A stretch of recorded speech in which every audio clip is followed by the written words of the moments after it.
Saudara-saudariku yang terkasih dalam Kristus, untuk merenungkan sabda Allah yang diwartakan oleh Bunda Gereja pada hari Minggu biasa ke-18 ini, saya mengajak kita merenungkan tema bahaya dan efek virus ketamakan. Sudah lewat virus corona, tapi ada virus yang terus-menerus dapat mengganggu kesehatan kita, yakni virus ketamakan. Mungkin istilah ini tidak begitu familiar, tapi mari kita lihat pertama-tama dari apa yang kita impikan. Kalau saya bertanya, semua mau sehat? Mau ya? Semua mau hidup sehat? Mau. Ini biasanya manis di bibir. Kalau mau sehat, pasti saya juga mau sehat. Mau hidup sehat, itu tidak cukup di bibir saja. Butuh perjuangan, bahkan kadang-kadang butuh pengorbanan. Untuk hidup sehat, jelas banyak tipsnya. Dokter pasti akan mengatakan, kalau mau hidup sehat, makan makanan sehat. Tetapi yang kita makan, junk food, fast food, instant food. Betul enggak? Maunya hidup sehat, tetapi maunya mulut, ini yang nikmat. Itu yang saya katakan tadi, banyak yang mau, tapi manis di bibir saja. Karena kalau sudah ketemu yang manis, susah menolak. Bibir tidak bisa dikendalikan lagi. Maunya hidup sehat. Makan makanan sehat. Tidur teratur, ya. Semua tidur teratur diatur oleh gadgetnya. Maka tidak sedikit yang kena insomnia, dari bahasa Latin itu. Somnus, itu artinya tidur. Insomnia, tidak bisa tidur. Karena apa? Siang jadi malam, malam jadi siang. Tidak sedikit yang mengikuti DNA Batman atau Superman. Jadi kelelawar. Malam, dia bilang jam 10, masih sore. Nanti jam 12, oh ini sudah agak malam. Dirasa malam kalau sudah jam 2, jam 4 subuh.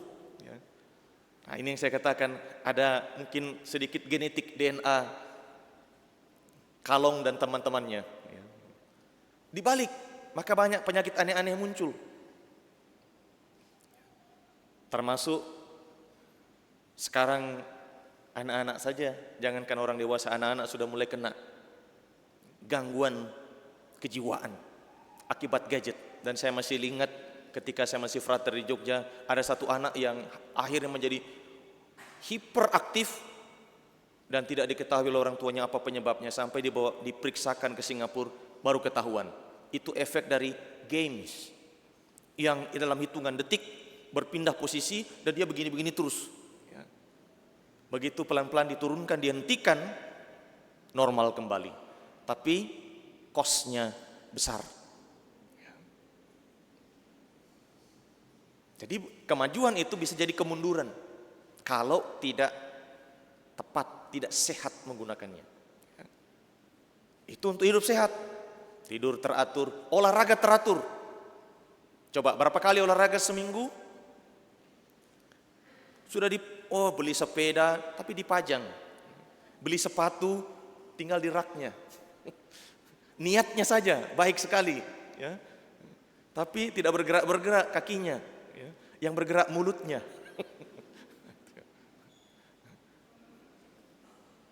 Saudara-saudariku yang terkasih, inilah contoh-contoh konkret, ya. Kalau kita mau hidup sehat, banyak tipsnya. Dokter mudah berikan tips, tapi melaksanakannya tidak mudah, ya. Dan selain itu memang kesehatan kita diganggu tadi sebetulnya oleh virus ketamakan. Apa-apa kita mau kumpulkan untuk diri kita sendiri. Seperti ilustrasi yang diberikan oleh Tuhan Yesus tadi. Orang yang kaya tidak pikir orang lain, dia mau kumpul lagi untuk dirinya. Dan itu memang kecenderungan setiap orang, siapapun dia punya kecenderungan. Nah kalau ini dibiarkan bisa menggerogoti nurani kita, tidak menjadi peduli lagi dengan orang lain.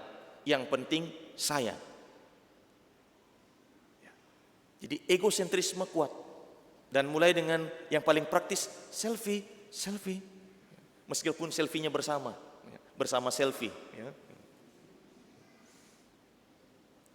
Ini mempengaruhi kita. Tidak lagi punya waktu, punya hati, apalagi untuk yang lain. Ini bisa terjadi. Dan virus ini merusak nurani kita, merusak relasi kita dengan sesama, bahkan dengan Allah sendiri. Dan kalau untuk kepedulian hanya pada diri sendiri, maka memang mudah sekali terjadi. Dokter sudah warning, Pak, Bu, ini kolesterolnya naik, tolong saya kontrol itu makannya. Ulang, siap dok. Besoknya 1 mangkok coto, 1 kali ji. Besoknya 1 kali lagi. Seterusnya, ternyata berkali-kali kolesterol naik. Bilang, tensi tak juga naik. Bilang, iyo di naik juga. Hati-hati asam urat tak naik. Bilang, tidak ji, turun ke kaki. Ini memang ada begitu banyak alasan dan justifikasi yang bisa kita ungkapkan. Karena untuk apa? Membenarkan, saya mau sekali ini, mau sekali dan mau semuanya. Dan ini yang perlahan-lahan menggerogoti kesehatan jasmani dan juga rohani kita. Saya masih ingat satu anekdot tentang seekor anjing yang hebat. Jelas bukan anjing di pastoran ini. Ini anjing besar yang jago bertarung. Di mana-mana ada perebutan tulang, kalau ada pesta dia pasti menang. Lalu anjing ini tiap kali dapat tulang dia akan simpan, disembunyikan. Dia tidak makan. Dia hanya suka kumpul saja dan pergi lagi bertarung, cari lagi di mana ada pesta dan dia menang. Satu kali ada pesta, dia menang bertarung, habis itu dia mau menyeberang satu sungai, menyimpan tulangnya. Dan di sungai itu airnya jernih, tidak seperti kanalnya Makassar, bersih dia. Sehingga di sungai itu bisa kelihatan tulang yang dibawa oleh anjing itu. Dan begitu dia lewat, dia lihat, ada tulang lebih besar. Bayangannya, dia lompat turun di sungai itu. Matilah dia bersama arus sungai yang deras. Itulah gambaran saudara-saudari, ketamakan. Keinginan yang berlebihan akan harta hanya untuk diri sendiri. Akibatnya mati sendiri. Asam urat sendiri, karena tidak mungkin rame-rame. Kolesterol sendiri, tensi tinggi sendiri, stroke sendiri juga. Saudara-saudariku yang terkasih, ini virus yang berbahaya, ketamakan. Oleh karena itu Tuhan Yesus sesungguhnya hari ini mengingatkan kita, berjaga-jagalah dan waspadalah terhadap segala ketamakan.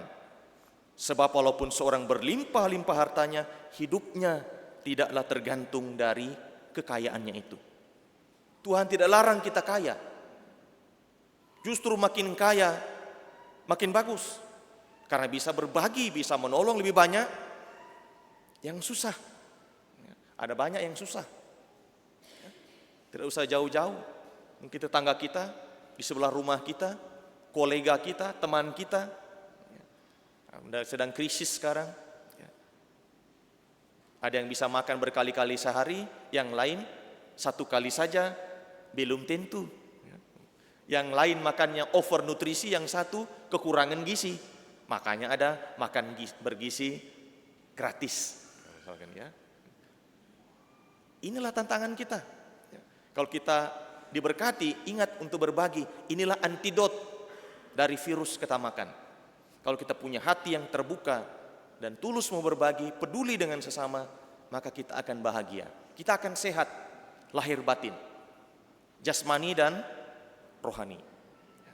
Oleh karena itu Tuhan Yesus pada penghujung kutipan Injil hari ini bersabda, demikianlah jadinya dengan orang yang mengumpulkan harta bagi dirinya sendiri jika ia tidak kaya di hadapan Allah. Seperti orang kaya yang hanya peduli pada dirinya sendiri, dia akan rontok sendiri. Tapi kalau dia mau berbagi, maka menjadi kaya di hadapan Allah. Mungkin di dunia ini tidak masuk kategori 100 Forbes, ya, tidak masuk daftar 100 orang kaya dunia, ya. Tetapi dia kaya di hadapan Allah. Dan inilah yang sesungguhnya yang disebut oleh Santo Paulus tadi, manusia baru dalam Kristus. Apa artinya kita menjadi Kristiani kalau tidak ada pembaharuan dalam hidup kita? Yang kita kejar seperti bacaan pertama, kesia-siaan. Kalau hanya futsatnya itu, senternya, intinya hanya pada diri kita. Itu kesia-siaan.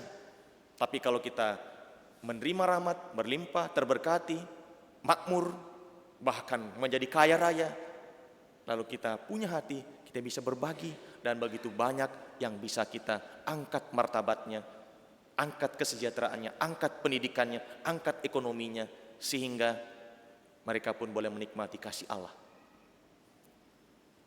Saudara-saudariku yang terkasih, saya salah satu pengagum dari Jack Ma, meskipun personally saya tidak pernah ketemu. Pengusaha milioner, biliarder dari China ini, dulunya adalah seorang guru bahasa Inggris. Setelah 6 tahun bekerja sebagai guru, dia banting setir menjadi pengusaha, membuka e-commerce. Waktu itu di China internet masih lelet dan terbatas, maka dia diketahui orang banyak, ya. Ini mau bikin e-commerce, internetnya tidak ada, tapi dia punya mimpi, saya akan mendukung, mengangkat ekonomi kaum lemah, pengusaha kecil, usaha-usaha kecil, melalui jaringan logistik yang dia bangun. Di apartemennya dengan 18 orang dia memulai merintis bisnis ini. Diberi nama Alibaba. Ini bukan dari Arab tapi dari Hangzhou, China. Dengan determinasinya, dengan semangat teamworknya, dengan visi mau mengangkat martabat hidup dan kesejahteraan banyak orang, maka dia berjuang. Lalu Alibaba berkembang. Sebelum dia mendirikan perusahaan ini, ketika dia diundang oleh temannya karena di guru bahasa Inggris oleh temannya di Amerika, di sana dia diberikan kesempatan browsing internet dan dia cari bir China, Qingdao. Tidak ada di internet. Saking miskinnya negara itu. Maka dia berkomitmen pulang, dia akan jual kemana-mana produk China, termasuk Qingdao. Dan ketika dia dirikan perusahaan ini, lalu berkembang pesat. Karena apa? Yang dia pikirkan bukan company first, tapi customer first.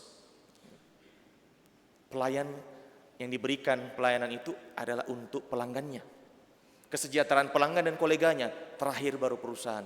Maka dia mendapat kepercayaan. Dan berkembang karena dia peduli dengan banyak orang. Bahkan sekarang di Indonesia pun kita cari Alibaba, ada. Tapi Ali Franciscus belum ada. Mari kita mulai. Kita yang sudah Kristen, saya tidak tahu Jack Ma ini agamanya apa. Kita ini sudah menjadi Katolik, Kristen lagi. Mari kita bawa spirit hidup Kristus ke tengah dunia kita. Dimanapun kita berada, bawa perubahan. Karena kita mau membangun bukan hanya diri kita, keluarga kita, tapi hajat hidup orang banyak. Kalau kita melakukan ini, maka kita menjadi kaya di hadapan Allah. Tuhan memberkati kita sekalian.